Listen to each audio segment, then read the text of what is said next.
সময় আছে, কোরআনের ছায়া তলে আসো, আল্লাহ নবীর দিন রক্ষা করো, দিন ধরো। আল্লাহ তাআলা বলেন, ইন্নাল্লাযীনা ক্বালু রাব্বুনাল্লাহ, ইন্নাল্লাযীনা ক্বালু রাব্বুনাল্লাহ সুম্মা ইসতাকামু তাতানাজ্জালু আলাইহিমুল মালায়েকা আল্লা তাখাফু ওয়া লা তাহজানু ওয়া আবশিরু বিল জান্নাহ। যারা বলছে নিশ্চয় আমাদের রব আল্লাহ, আমাদের রব কি? এই আওয়াজ করে বলেন, আমাদের রব কে? আমাদের মালিক কে? আমাদের খাওয়ার কে? আমাদের বাঁচিয়ে রাখছেন কে? আমাদের হায়াতের মালিক কে? আমাদের মৃত্যুর মালিক কে? সব কিছুর মালিক কে? বলেন কে? আল্লাহ বলেন, ইন্নাল্লাযীনা ক্বালু রাব্বুনাল্লাহ সুম্মা ইসতাকামু তাতানাজ্জালু আলাইহিমুল মালায়েকা আল্লা তাখাফু ওয়া লা তাহজানু ওয়া আবশিরু বিল জান্নাহ।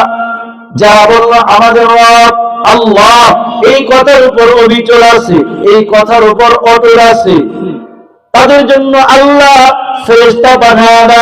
তারা এসে ঘোষণা করে, বান্দা ভয় নাই, টেনশন করো না, কোনো চিন্তা করো না, মৃত্যু বলার সাথে সাথে তুমি জান্নাতের মালিক হয়ে যাবে। সুবহানাল্লাহ, আল্লাহু আকবার। ওই জান্নাত কি চাই না আমরা বাবা? জান্নাতে যেতে চাই না ইনশাআল্লাহ? এই কথা বলেন, চাইতে চাই না ইনশাআল্লাহ? কারা কারা চাইতে হাত তুলে দেখান, আল্লাহু আকবার। তাহলে এই হায়াতের ভিতরে আল্লাহর দ্বীনকে অবশ্যই মানতে হবে, আল্লাহ রাসূলের আদর্শ মানতে হবে, নবীর আদর্শে আদর্শিত হতে হবে। একমাত্র মুক্তির পথ, একমাত্র মুক্তির সড়ক কোরআন এবং সুন্নাহ। কথা বলেন ঠিক না বেঠিক? আপনি যত বড় যাই হন, যত বড় লিডার হন, যত বড় নেতা হন, যত বড় ডাক্তার হন, যাই হন, কোরআন সুন্নাহর বিকল্প শিক্ষা নাই। একমাত্র মুক্তি দিবে কোরআন এবং সুন্নাহ শিক্ষা। কথা বলেন ঠিক না বেঠিক? এই জন্য অপরদানি সীমা বলে আমার, মা বলে আমার, একজন সন্তানকে আলেম বানাবেন, একজন সন্তানকে হাফেজ বানাবেন, একজন সন্তানকে আলেমা হাফেজা কারিয়া বানাবে। কাল কিয়ামতের ময়দানে তোমার হাফেজা, তোমার আলেমা, তোমার কারিয়া মেয়েটা ছেলেটা তুমি মাওলার জন্য শাফাআত করে মাওলার জান্নাতের মেহমান বানাবে। বলেন সুবহানাল্লাহ।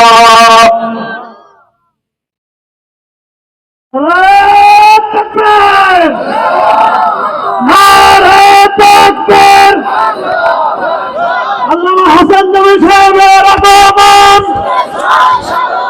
প্রধান বক্তার আগমন, মাহফিলের পক্ষ থেকে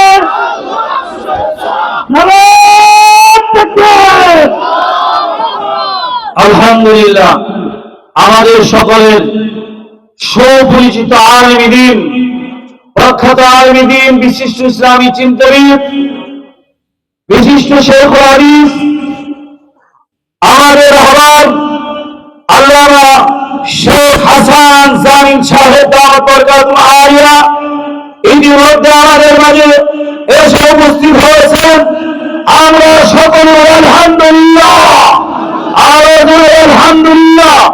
কাজে আমরা এখন বাসায় রুটে ঘাটে এদিক ঘোরাফেরা করছি, আমরা সকলেই নিজ নিজ স্থানে এসে বসে যাই।